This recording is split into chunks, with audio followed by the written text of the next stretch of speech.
অধ্যাপক নজরুল ইসলাম মণ্ডল রাজশাহী ৫ আসনে ধানের শীষ প্রতীকে বিজয়ী হওয়ায় আনন্দ ও কৃতজ্ঞতা প্রকাশ করে দোয়া মাহফিল অনুষ্ঠিত হয়েছে। রাজশাহীর পুঠিয়া উপজেলার বেলপুকুর ইউনিয়নের ১ নম্বর ওয়ার্ড দোমাদি এলাকায় স্থানীয়ভাবে এ কর্মসূচির আয়োজন করা হয়।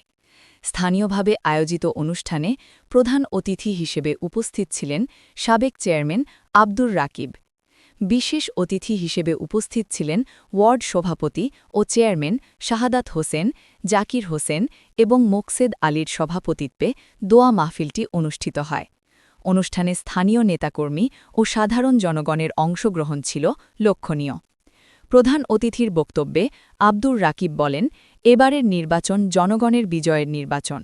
দীর্ঘ সময় পর দেশের মানুষ স্বাধীনভাবে ভোট দিতে পেরেছে এবং উৎসব মুখর পরিবেশে ভোটাধিকার প্রয়োগ করেছে। তিনি বলেন, পুঠিয়া ও দুর্গাপুর উপজেলার মানুষ একজন যোগ্য ও শিক্ষিত প্রতিনিধিকে নির্বাচিত করেছেন। তিনি আরও জানান, অধ্যাপক নজরুল ইসলাম মণ্ডল সারা দেশে ভোটের ব্যবধানে শীর্ষ ৫ বিজয়ীর মধ্যে স্থান পেয়েছেন, যা এ অঞ্চলের জন্য গর্বের বিষয়।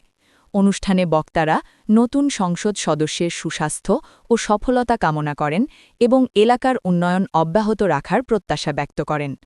এ সময় উপস্থিত ছিলেন ওয়াহেদ মাস্টার, কৃষক দলের ওয়ার্ড সভাপতি রুবেল হক, বিএনপি নেতা মোস্তাক হোসেন বাবলু, সাইদুর রহমান, মোহাম্মদ আলী, শাবান আলী, আজাদ, রহিদুল, মজিবর সহ বাংলাদেশ জাতীয়তাবাদী দল, বিএনপি এবং অঙ্গ সংগঠনের নেতাকর্মীরা।